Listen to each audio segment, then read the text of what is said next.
Good afternoon. Welcome to our EFTI talk, the Eric Friedheim Tourism Institute, Department of Tourism, Hospitality and Event Management in the College of Health and Human Performance at the University of Florida are presenting to you EFTI talk. Our today's topic is Global Hotel Industry Trends and Prediction. It is my great honor to introduce our speaker, Steve Hood. Steve is Senior Vice President of Research for STR, Smith Travel Research. He has been with STR for 26 years and is the founding director of the SHARE Center, STR's program to support hospitality and tourism education with over 1,000 schools involved from 80 different countries. The STR SHARE Center provides hotel data for research and for use in the classroom, as well as related resources, including student certifications, training programs, and student competitions. Steve serves on advisory boards and guest lectures for leading international hotel, tourism, and retail real estate schools, and has received several awards for his commitment to hospitality education. I also would like to introduce our moderator, Mr. Richard Goldman. Richard is the President and CEO of the St. Augustine Visitors and Convention Bureau. Richard is Executive Board Member of our Eric Friedheim Tourism Institute at the University of Florida. Richard is a notable leader in the travel and the tourism industry in Florida because of his leadership and commitment. At the end of Steve's presentation, Richard will facilitate today's program. Audience, please type your question in the Q&A box. Our speaker and the moderator will answer your questions at the end of the presentation and during the Q&A section. Steve, the stage is yours. Well, thank you very much, Rachel, and thank you, Richard. It's great to be with you guys. Wish we were doing this in person, but that probably won't be too far away. So, but always great to be with you. And I'm going to go ahead and share my screen now. And as Rachel shared, there's a global hotel industry update, and we're going to go around the world and take a look at what's going on as far as the hotel industry and where we're at, recovery in progress. So everybody knows STR, I think, is just a little information about the company, of course, and one of the key things to mention there is part of our Share Center program. If you're an academic, we provide this data to you for free for research and use in the classroom, and then lots of analytics training programs as well. So please, so any of the data that I'm sharing with you, if you're an academic, you can get this data. Just let me know, or if there's areas that you'd like more information on, I'd be more than glad to follow up with you. Let's start with this. First slide here, obviously one of the big stories in 2020 and 2021 were the hotels that were closed. We never used to track that at STR, so that was something new we had to track. And you can see a big wave in April, May, June of 2020. A lot of those came back online near the end of the year. And then there was sort of a second wave, a lot in Europe and UK. But even by this point in time, most of those hotels around the world have come back online. We know, in some places there are some small percentages. Typically, they're the big meeting and event hotels in the big cities, but most of them have come back online. Now, this next slide isn't going to surprise anybody. 2020 was the worst year in the history of the hotel industry when you're looking at actual occupancy. And here I'm comparing the annual 2020 number, the full year of 2020. That's the number in the dark green bubble. And I'm comparing that to the occupancy, the full year occupancy of 2019 in the light green bubble. And you can see lots of significant impacts around the world. North America, 43 compared to 66, but look at Europe, 33 compared to 72. Mainland China, 49 to 66, and you see all these numbers are, significant impacts. Now let's jump up ahead to September year to date, and we're going to see where we're at sort of in the process. And as September year to date, most of these areas have improved. The numbers show the year to date occupancy, actual occupancy, and then the arrows show where they are relative to the 2020 numbers. And you can Rachel will make this data available to you, and you can compare. North America is at 56, and if you back up, it was 43 in 2020. So North America is experiencing, fairly more recovery than other areas. Europe is 40 compared to 33. Mainland China, 54 compared to 49. But notice Asia is still in the midst of recovery. It's much slower. It's actually it's flat. It's 38 compared to 38 in 2020. So it's just flat and slower in Asia. And we'll look at some of the reasons behind that. But recovery, the pace of recovery is very, very different as you go throughout the world. Now, let's look at the rate situation here. And this is a little different. This has actually been better than in previous economic cycles. And if you look at these numbers, these are not US dollars and they're not local currency. What this is, what we were doing with rates now is we're indexing the ADRs, the average daily rates, back to 2019 levels. And that's been something new. We've always done that kind of thing, but we haven't done it as much as we're doing it now. Because if you think about it, in 2020, you had typically the way people look at rates are, percent changes. In 2020, we had huge negative percent changes, negative 50, 60, 70. And then they jumped back in 2021. You would be looking at percent changes that were positive, like positive 100, 200.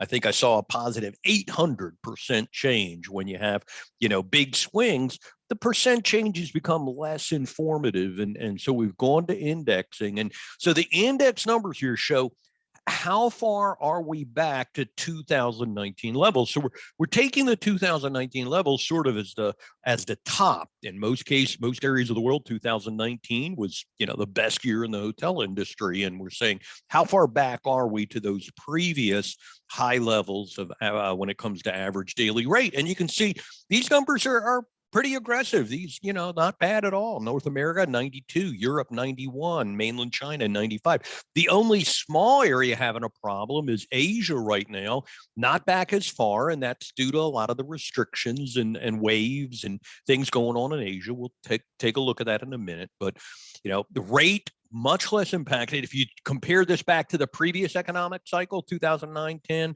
big difference here in terms of this particular cycle and event.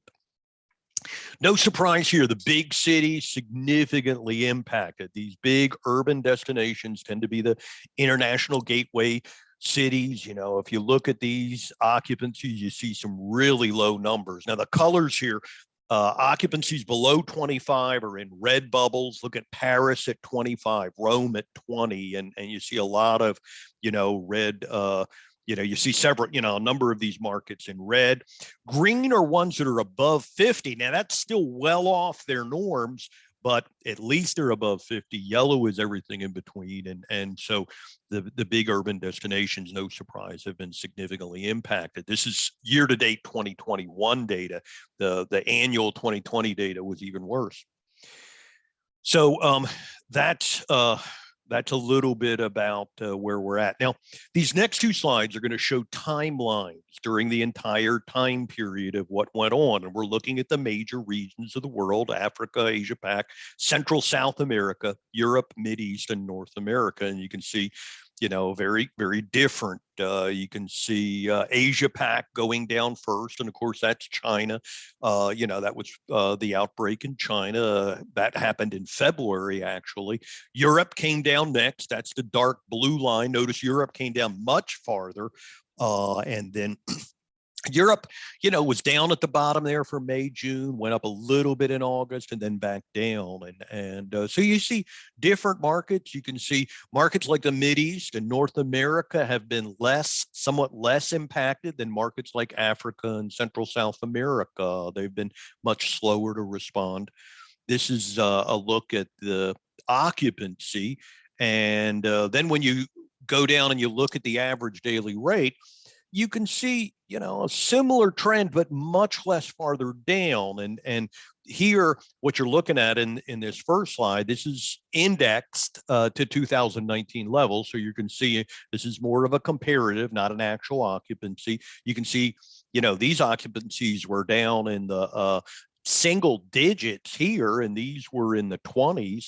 But when you look at the rate, they're dipped it down to about 50% of an index compared to 2019 levels. And then, and many of them have come back. If you'll notice, even in 2020, some of these average daily rates got back somewhat close to 2019 levels. And then if you look at the end of 2021, many of these areas are back, even above 2019 levels. So that's taking a look at the regions around the world and how they compare a little bit. We're going to take a second just to drill down into Asia Pac real quickly. And if you look here at this line, this is sort of, a little like spaghetti, but this just shows you those same timelines for many of the countries, the major countries in Asia Pac. And you can see the big story here. This is occupancy index to 2019 levels.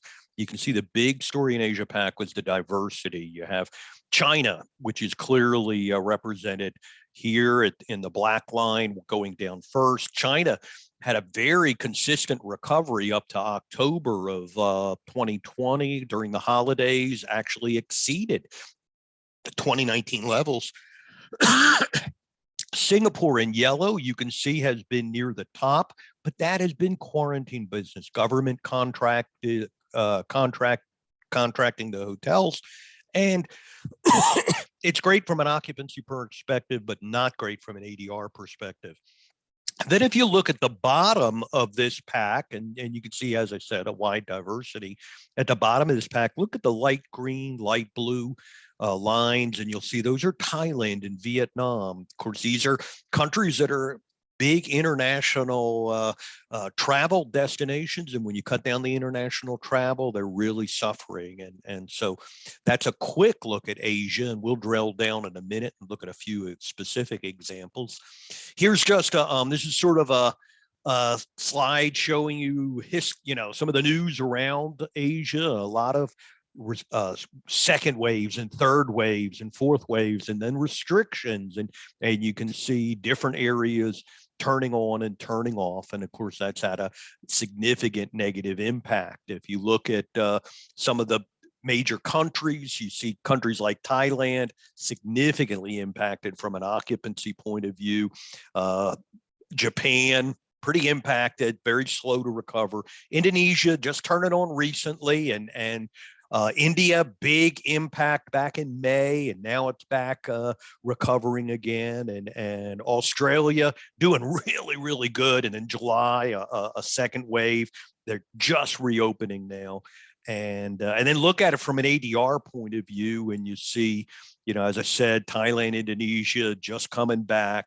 Thailand, sort of slow to recover. I'll show you a little bit there. In Singapore, again, that number is impacted by the government contract business, which of course is not super high rates. And so, fared a little bit better, not too much though.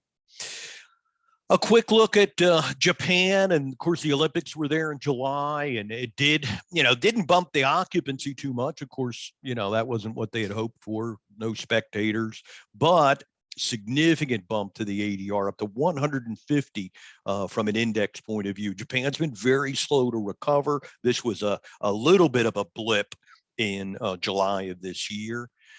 China, as we were seeing back on that slide before, China had a very consistent recovery in 2020 back to October, holidays in October. But then, we had a second wave at the beginning of the year. You see that dip. Look at the gray shaded area, and that's mainland China. So you see a second wave in mainland China, and then it recovered. And then in May, you had a wave. Now that specifically impacted the Guangdong province. So Guangzhou and Shenzhen went down, but not the whole country. And then wave number 4 in the end of July. That impacted the whole country, and then it was recovering, and I just saw on here we're sort of in a wave 5, and you can see, you know, some bump, as the slide says, very much of a bumpy road this year in China. Hong Kong, noticed, look at the orange line, pretty consistent. Macau, though, has been, you know, bumpy just like China, and so, you know, good news there. Hong Kong, even though it's off norm, the normal level, is slowly recovering in a pretty consistent manner. And then one last slide just to show you, as I said, Australia was looking really good. Now, Australia was a great example because it was all domestic tourism going on in Australia and even New Zealand. And then that got, you know, impacted, a wave and a set of restrictions in July, really shut the country down. And it's just beginning to reopen. Sydney reopened, I think, last week. Melbourne, I think, is reopening this week, capitals, and you can see the impact.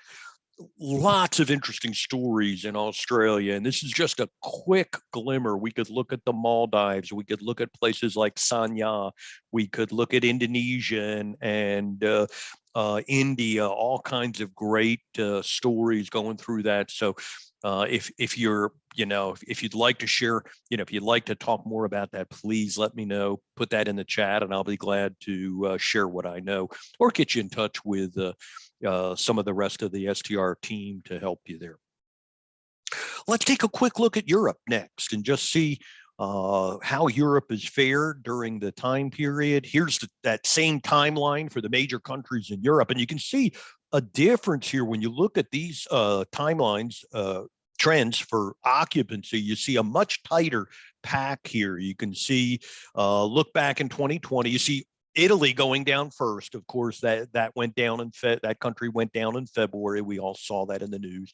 Rest of them followed, and then April, May, June, very flat. A little bit of a increase in August. August summer vacation last year in Europe, you know, did have some positive signs, but then most of them went back down. Now you'll notice after that season, after that summer in 2020, there was a little bit more diversity, and you had countries like Russia and Turkey and even the UK a little bit sort of, you know, head up after that.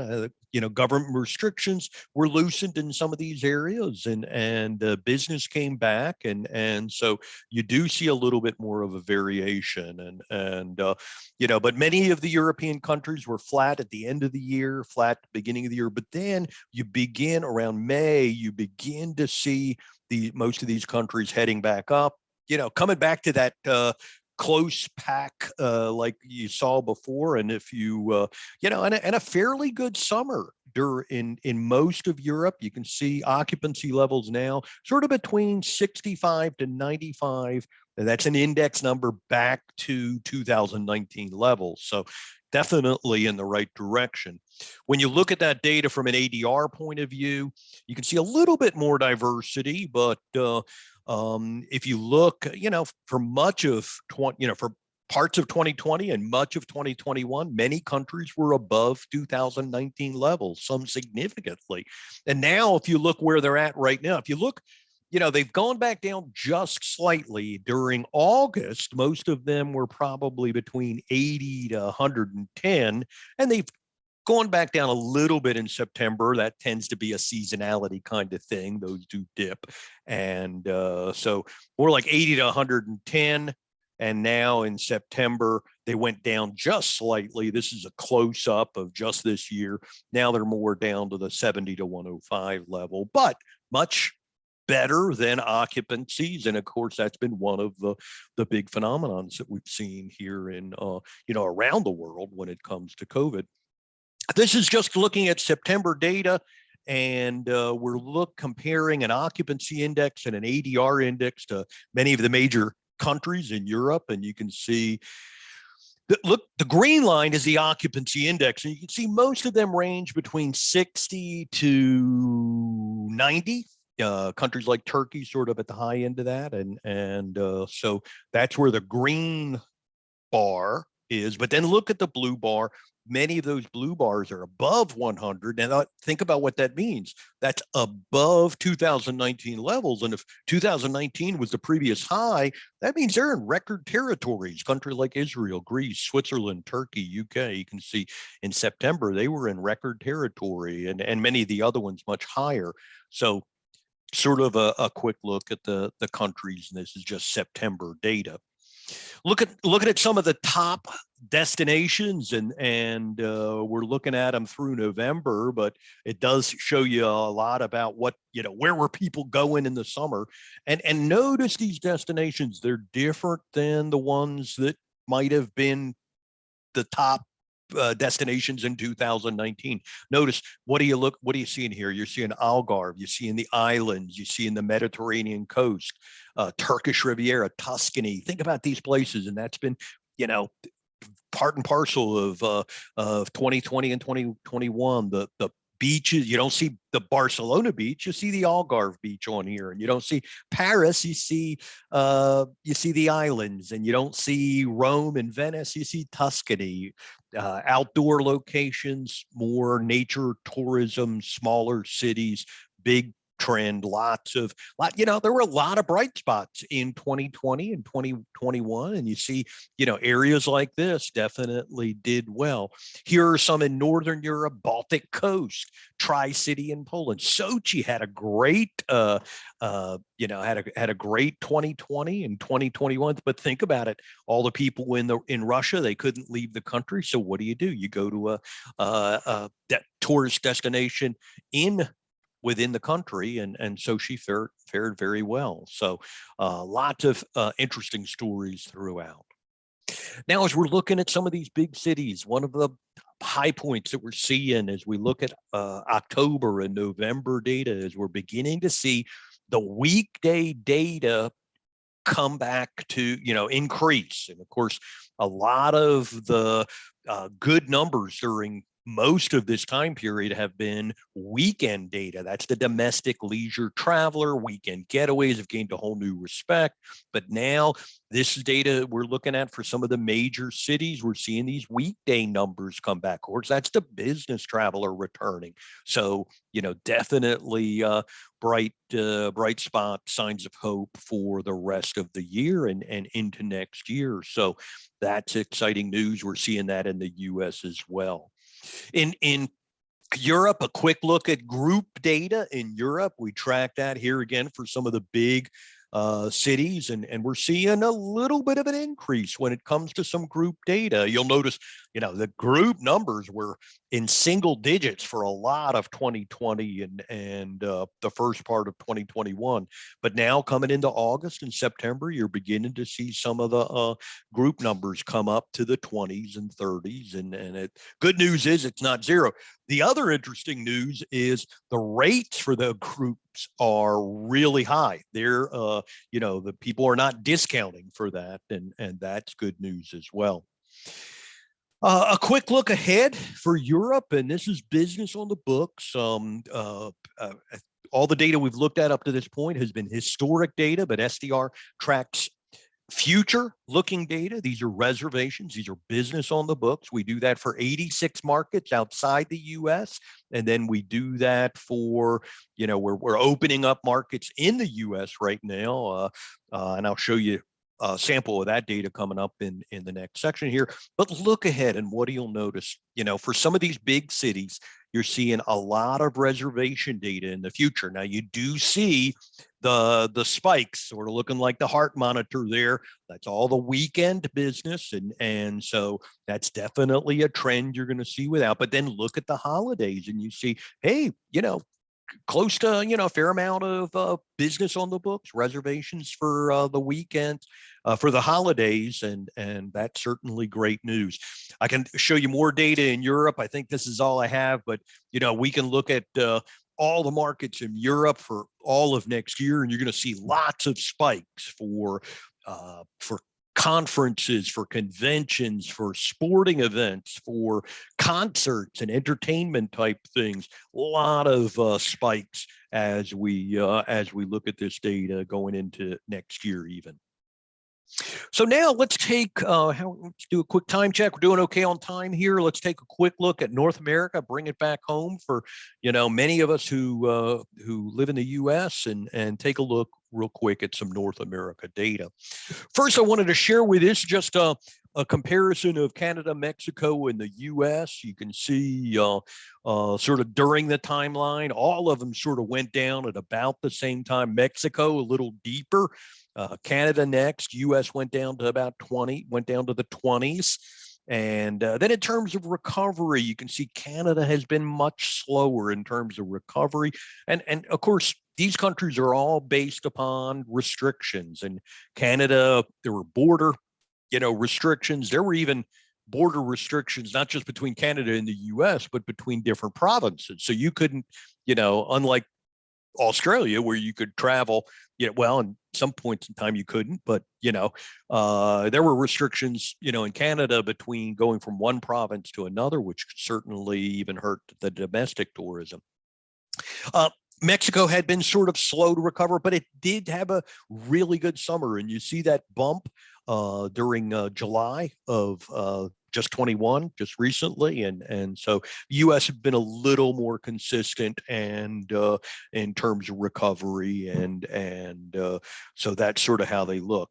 We're going to drill down into the U.S. a little bit and look at some data, and this is data hot off the press just from last weekend. You can see the occupancy for Thanksgiving week was the best ever. So it's the first time we've actually set a occupancy record, although there have been some holiday shifts in 4th of July and then in Memorial Day, Labor Day, and but Thanksgiving was definitely a good week, and of course a lot of that was the domestic travel. And keep in mind, you have people with pent-up demand. You give them an excuse to travel, and that's has been one of the interesting phenomena. Holidays have done really well everywhere in the world, and US is no exception.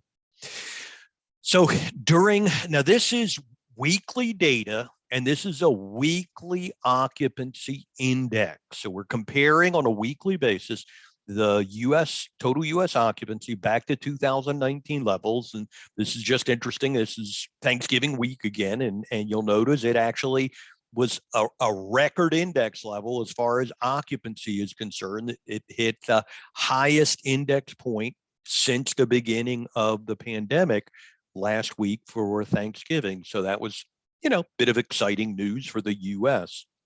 And of course, no discounts in the US. I was joking with people, anybody try to go on summer vacation this summer and hoping to get a discount somewhere, they were not to be found anywhere. And same for Thanksgiving, no discounts for Thanksgiving as well. You can see the blue line is the 2021 ADR, is weekly ADR. And you can see many times during 2021, that blue line has exceeded 2019 levels. Now, keep in mind, 2019 was the previous high. So what does that mean? For much of 2021, ADR has been in historic record levels. And so no discounting in terms of the hotel industry. So here we're looking at the ADR index on a weekly basis. I'm just sharing this because it just came out yesterday or day before, and wanted to share that with you. And so you can see that index level for much of the summer. We were beating 2019 records during much of the summer. And then again, we did that, really trounced it last week for Thanksgiving.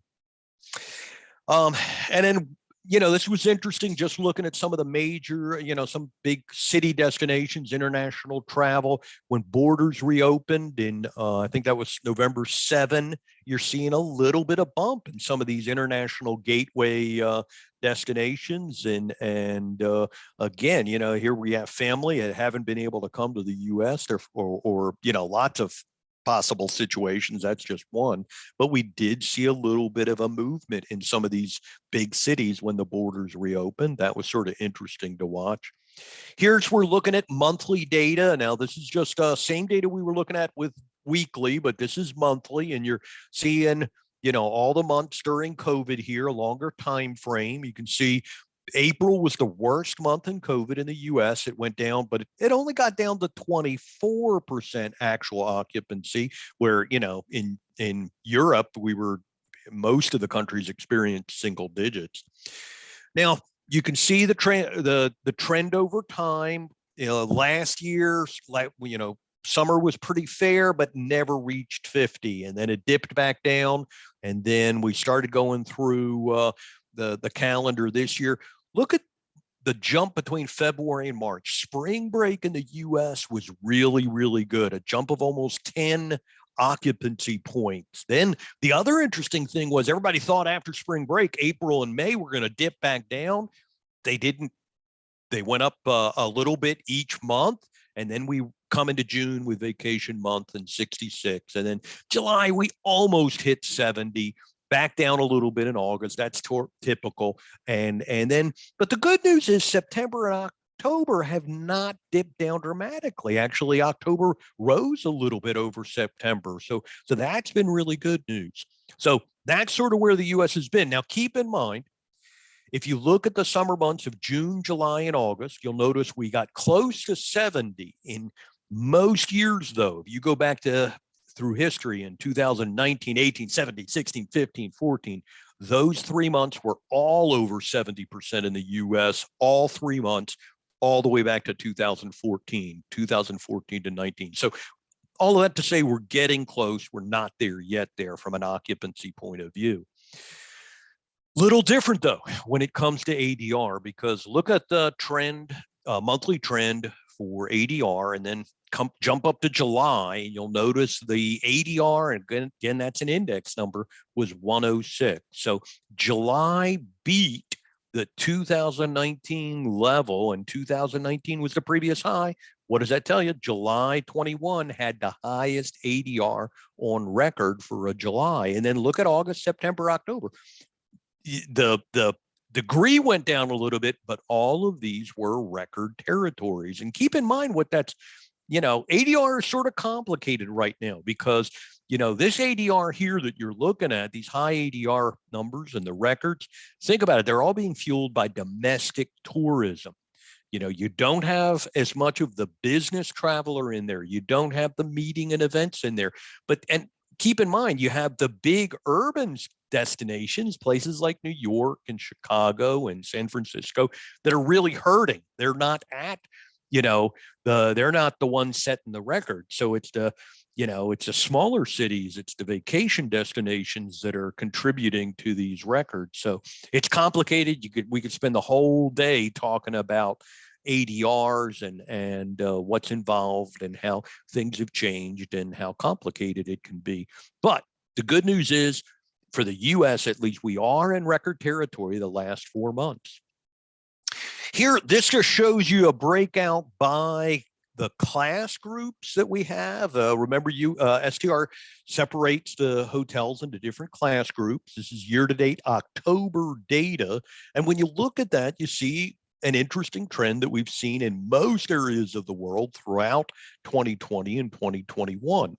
Look at the occupancy indexes and notice which class hotels have done the best during most of COVID. Well, it's sort of been from the lower end, down. The lower end hotels, economy at 98, mid-scale at 94, they've been the one that have been doing better. These are budget conscious domestic travelers, but there are also, some business travel in there, more blue collar, interstate type things going on there as well. Construction, those have done better. If you look at, if you follow that trend down, upper mid at 88, upscale at 80, look at the upper upscale, really the worst number there, most impacted, of course, but these are the big meeting and event hotels. No conferences, no conventions, and that occupancy index is going to go down to 63. Luxury, you have some smaller hotels here, not just the urban destinations, but some resort destinations, and they're looking a little better. Now, if you look at that from an ADR point of view, notice you see the opposite. The luxury hotels, they're charging, big big ADRs, 111, and you see a little, slightly a different trend here, but interesting to see the differences as far as class of hotels are concerned. This is October year-to-date data, and we can talk more about that in the Q&A section as well. So keep thinking about those questions, and look forward to talking with you more about the data. Let's look at monthly group data, and this shows simply the group demand. Now, that would be the number of rooms sold, and this is just among the luxury and upper upscale hotels. What do you notice here? Normally in 2019, the U.S. hotel industry sold between about 7 to 8 million hotel rooms each month. Now, you go into COVID, starting in March and then really hitting it in April. Basically everything went away, and we were all there for that. Meeting and events were canceled or postponed and then canceled, and sort of everything dried up. Less than 500,000 rooms during most of 2020. I don't think it may have hit 1 million during 2020. Now we go into 2021, and you see a slow progression out of that, and you see during the summer you see we're getting close to 3 million. Then in July and August, we broke 4 million. And then actually in September and October, we actually broke 5 million. So we're heading back. Now, important, and we do a lot of this, we study the types of groups that this is coming from. And we can look at that from, when they're taking place. When are these groups? Are these groups happening during the weekday, or are they happening on the weekend? As you can imagine, a lot of weekend groups. Now they're different. It's not the big conventions. What is it? It's weddings, it's family reunions, it's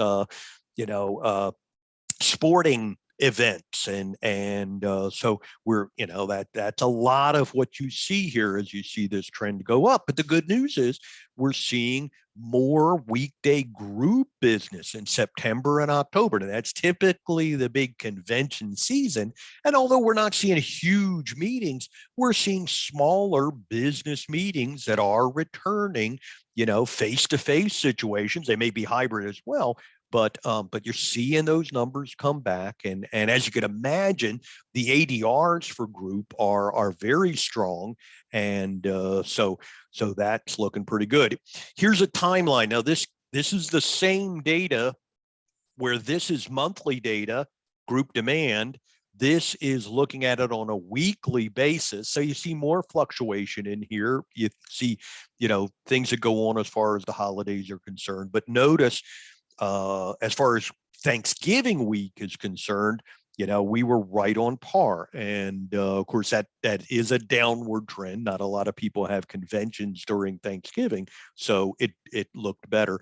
It'll be interesting to see how that finishes for December as well. And of course, December has more of those types of groups that will continue to happen, the smaller groups, group meetings rather than the big conventions. So anyway, heading back in the right direction. We're going to obviously be watching that very carefully in 2022 and 2023. This is the group demand index, and just showing you the record number for Thanksgiving is on here from last week.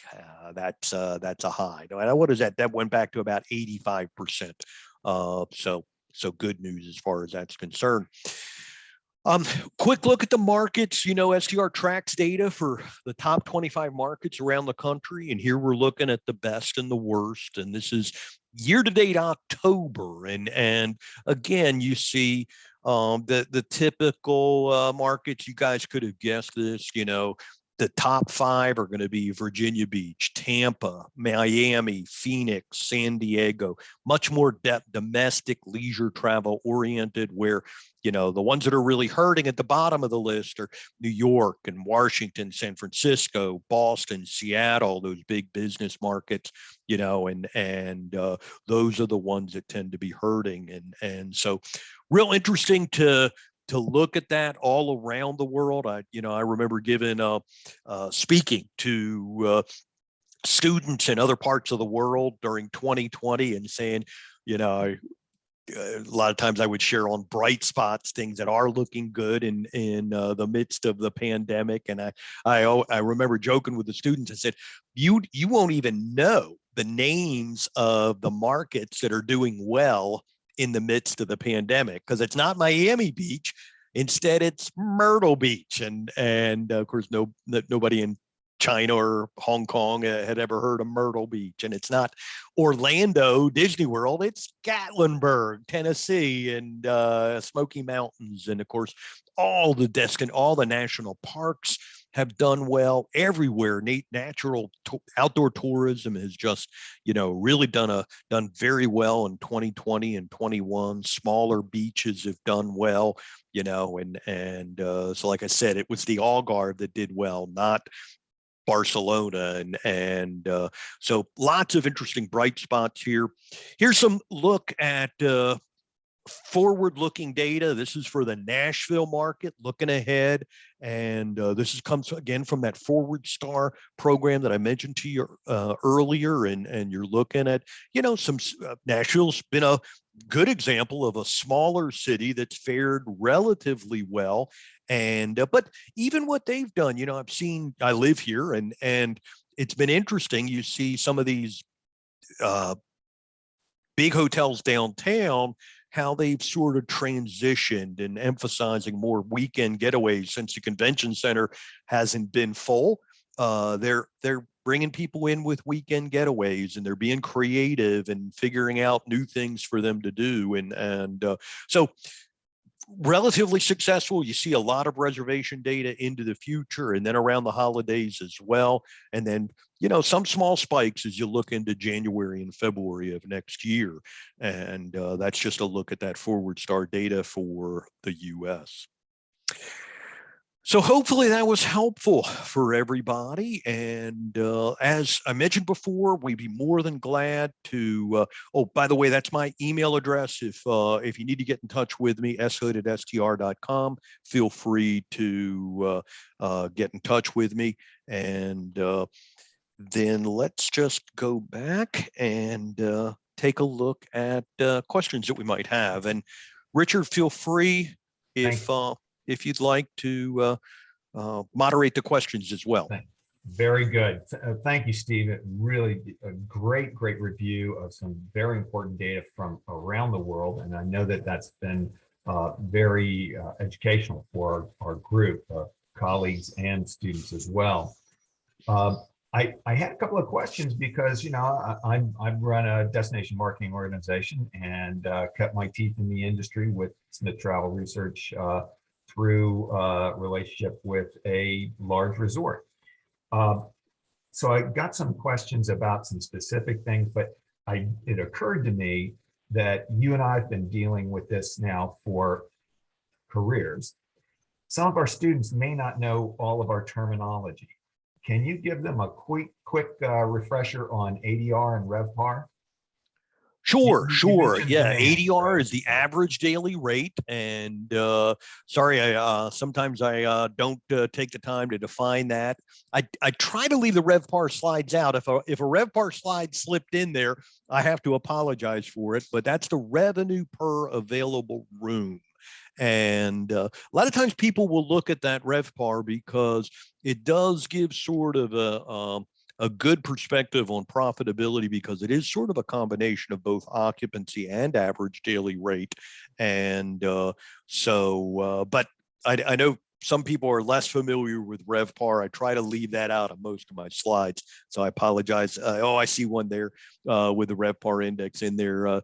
So I apologize if I didn't define those well enough. So I think you did. I think you've done very well with that, and exposing our students to RevPAR. Very important, because in our hospitality and lodging business, that's the metric of success, because a lot of the other metrics change, but that's a good constant for efficiency.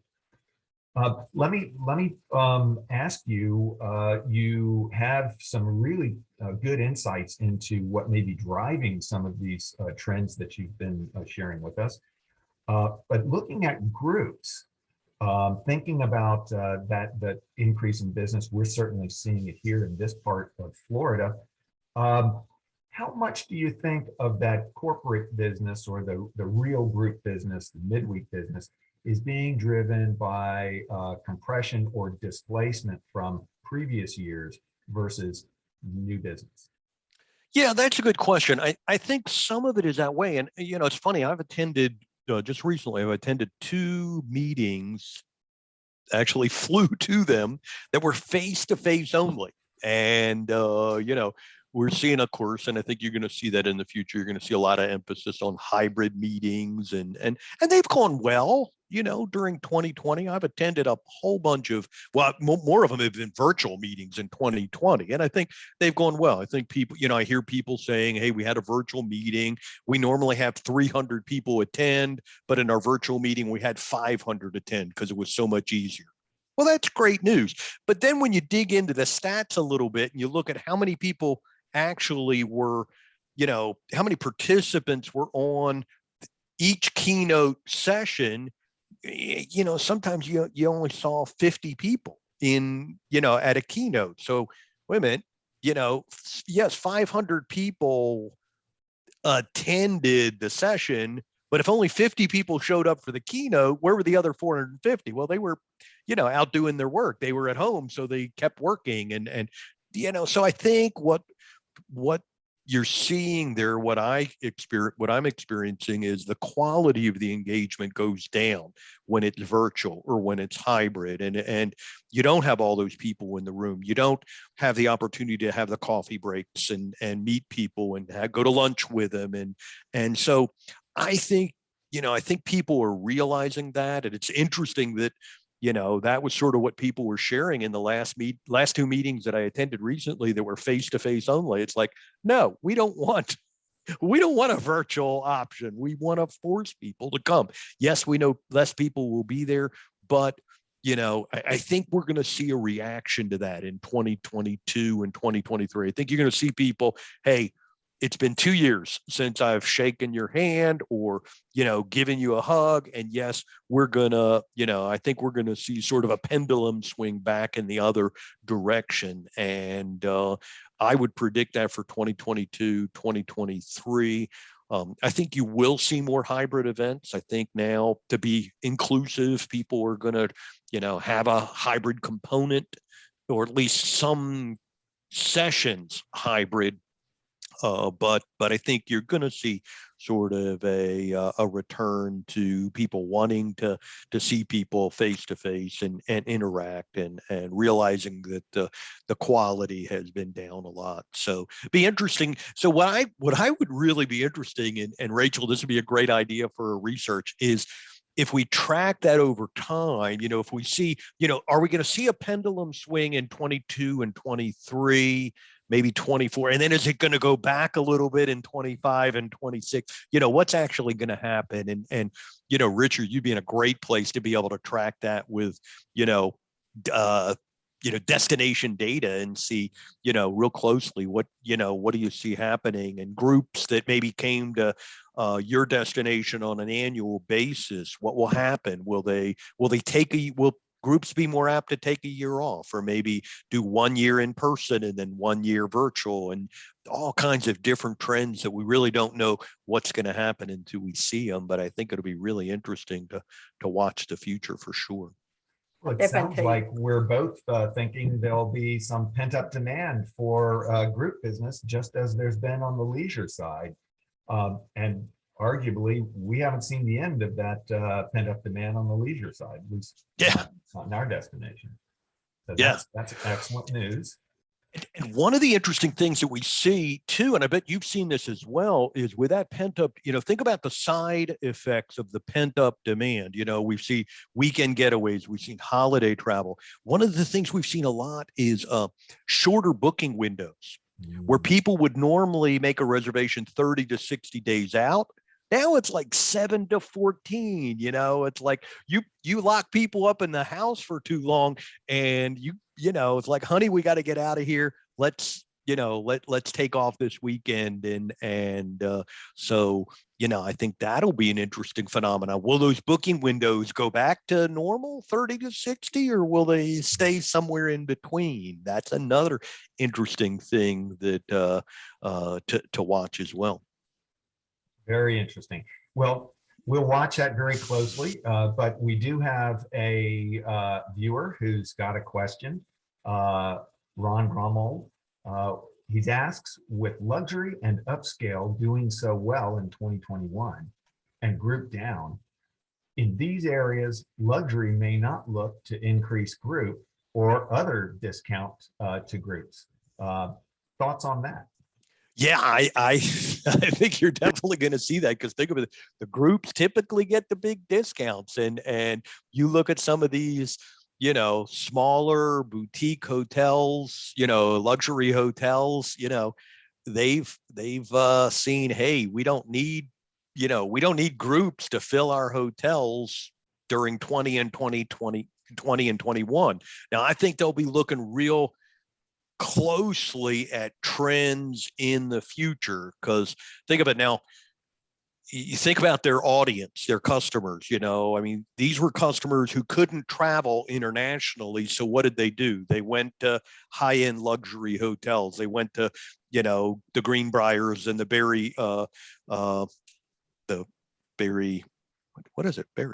Blackberry, sorry, Berry something. The Blackberry Farms. Right? Rachel, you remember them in Yes. in Knoxville. So, but now what's going to happen in 2022, where those types of people are now able to take that international trip they had hoped to previously, and then they go out? Will those luxury hotels be monitoring that and realize, okay, now we need to go back, and we're going to have less domestic business next year because they will be able to get back on an international flight, and so we'll have to rely a little bit more on group business, but I think they'll monitor that really carefully. I think they've learned, and people have learned, hey, I can have just as much fun at those high-end hotels. I know my wife and I went down, we stay at some nice beach resorts on the Gulf, and boy, they were packed, and we were thinking we could get in for a discount. We ended up spending $100 more per night, at these places, because everybody was doing the same thing we were doing. And so how's that going to look next year? I'm guessing those rates aren't coming down. But those types of hotels have the ability to really track that carefully, but again, it's a great question, Ronald, and I think it'll be interesting to see how that all plays out. Well, let me ask before we move along, because I know we're running a little bit low on time. Is there anything more you'd like to tell us about the Forward Star? I know those of us who've been in the lodging industry and the destination marketing business for years have looked forward to this day when STR dives into this. Can you give us some thoughts about how quickly we'll be seeing that? I know you've got a handful of markets in the States now. Yes, those markets, we're ramping up those markets as sort of pilots. The Forward Star project was actually launched by our London office, and that was more a manpower kind of thing. So they turned on the major markets in Europe first, and then since then have gone to Asia and the Mideast, and I think we have a few in Africa or Latin America. Now, of course, we're turning on the U.S. That was more a manpower type situation in terms of launching that project, and so we're excited to see that turning on. And really, all we're looking at now is getting to increasing the participation to get to areas where we feel comfortable releasing that data and having people make strategic decisions based upon that data. But the response has been really positive. We've had a bunch of companies jump in and in a major way. It's a lot more data, but very, very valuable data as is obvious. And so it's great. Some of this, I've been sharing this data in Europe for well over a year, probably, more than that. Like when we were looking at COVID, in 2020, we were looking at the forward start data. Now, typically the forward start data is great because we get it in two different snapshots. On a weekly basis, hotels send us a snapshot of the next 90 days of reservations. So we get that every week. Then on a monthly basis, hotels send us a snapshot of 365 days, one whole year of reservation data. So we keep getting those snapshots. And of course, we then compare the snapshots last week and, this week and last week.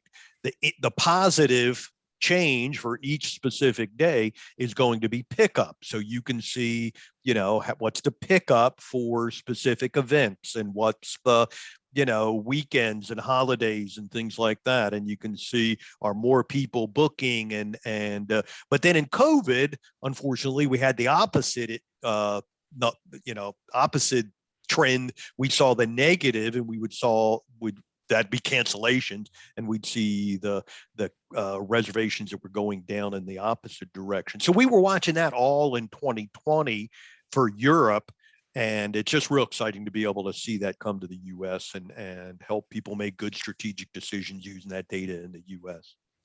Thanks very much for that. I speak for the whole industry. We're greatly appreciative of it. It's going to help us very much with our revenue optimization moving forward, and I look forward to hearing more about that in the future. But one of the things that our students find particularly useful in these talks is a sense for how you personally made your way to the role of Senior VP of Research there at STR. And can you give us a sense of that and maybe throw out a few nuggets of advice for those who seek? Yeah. Well, real quick, I've had a interesting journey. When I graduated, I was originally in education and then went from there into computers and programming and IT. And so I got into this. I joined STR from an IT background and helped them make changes to the original system. And that's sort of how I learned the hotel industry. So I learned it from the creators of STR, and then got involved with a bunch of professors, working closely with them on research for data. And that's what sort of got me into the research side. So very excited to launch the Share Center program 10 years ago, to go back to sort of the education roots and begin working with universities again. So that's sort of been a full circle for me. As far as students are concerned, I throw out a bunch of things. Thinking outside the box is important. I know, for students, you always love to tell mom and dad you got a job at the Four Seasons or the Ritz-Carlton, but don't discount the economy and the mid-scale chains as well. So in some of those you can get ahead a lot quicker than you can in some of those luxury chains. And so don't discount those as far as experience. Best thing for a student is, ask to speak to students just like yourself a year down the road, a 2 year down the road at that company. And because you want to picture, where am I going to be? If I join this company today, where will I be a year from now, 2 years from now, 3 years from now? And if they're still at a line level position 3 years from now, then that might not be a company you're interested in. I joke about, I have friends at Motel 6, G6, and it's an economy chain, but what is their desire? They want to be the best economy chain in the world. And one time they were describing their manager training program to me, and they support an MBA and they all these things. And I was saying, David, if I describe this manager training program to a group of students and asked how many want to join that company, every hand in the graduating class would go up, as long as I didn't mention it was Motel 6. So don't discount, be open, think outside the box. Big emphasis on innovation. Think about what COVID has taught us. you have to, and a lot of these hotels have done a great job at it, reinventing the hotels, emphasizing things that they never emphasized before. The industry's coming back big time. If you're in school right now, you're getting ready to graduate at one of the peak times in the hotel industry with a whole lot of recovery, meeting and events coming back. So, lots of exciting opportunities for the future. That's wonderful. Thanks very much. I know I'm inspired. I know a number of our students will be inspired by this. Well, that brings us back to Dr. Fu, if you would like to take us out. Yes, thank you again, Steve and Richard. I really appreciate your expertise and your connection, your background. You understand the definition of our tourism hospitality event. You know the factors that impact our industries. You bring the insights to our classroom, and you make the connection for our students. We are in this together to prepare our future leaders. I really appreciate you. And I always joke, Steve and I, we grew up together in Tennessee for 20 years. I'm so glad you are coming to help and to support our Gators. And also over the world, we do have 40 students this year receive the certificate, the certification in hotel industry.